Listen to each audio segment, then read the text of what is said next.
इसमें क्या कह रहा है, रैखिक समीकरण बनाने के लिए बोल रहा है ना।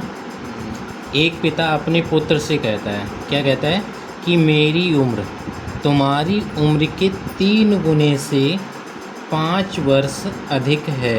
किसकी उम्र? मेरी उम्र। मतलब बच्चा बोल रहा है कि मेरी उम्र तुम्हारी उम्र के 3 गुने से 5 अधिक है। पिता के इस कथन को 2 चरों वाले रैखिक समीकरण के रूप में लिखिए। तो हम मान के चलेंगे, माना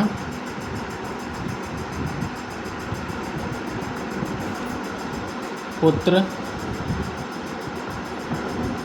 की वर्तमान आयु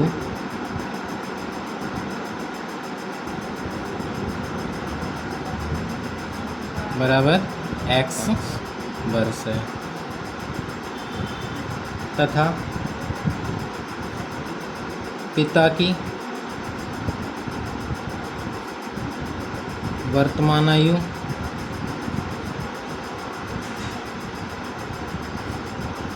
y वर्ष है। ठीक है।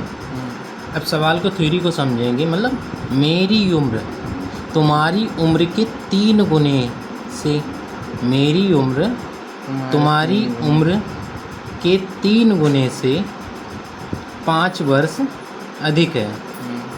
किसकी? पिता की उम्र। तो पिता की उम्र कितनी मानी हमने? y। और पुत्र की उम्र कितनी मानी है? x। तो हम क्या y पिता की एक तरफ रखेंगे, पिता की उम्र कितनी? y हो गई। फिर पुत्र की उम्र कितनी है? x। और कितनी? 3 गुनी। तो 3 गुनी मतलब इधर रखेंगे 3 का गुणा। फिर कितनी अधिक है? 5 वर्ष अधिक है। तो ये हो गया 5 वर्ष अधिक है। अब इसे हमें रैखिक समीकरण में है तो y को हम दूसरी तरफ ट्रांसफ़र कर लेंगे।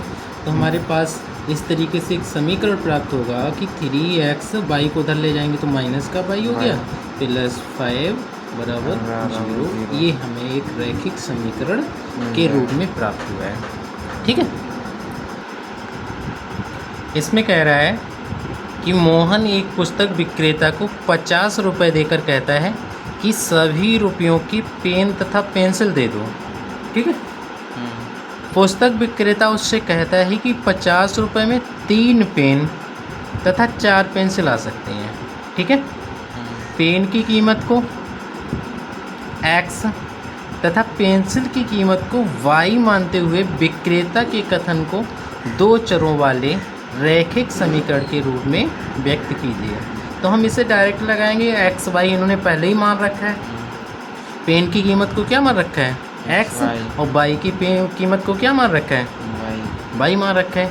और 50 रुपये में कितने पेन मिल रहे हैं? 3 मिल रहे हैं। और पेंसिलें कितनी मिल रही हैं? 4 मिल रही हैं। तो अकॉर्डिंग टू क्वेश्चन हमारा डायरेक्ट हो जाएगा 3।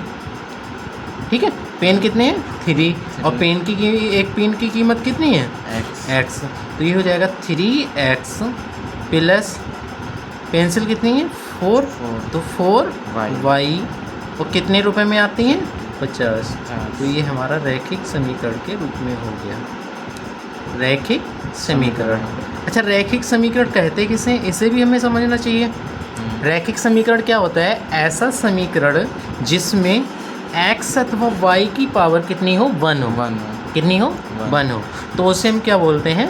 रैखिक समीकरण कहते हैं। ठीक है। समझ में आ गया? ठीक। ओके।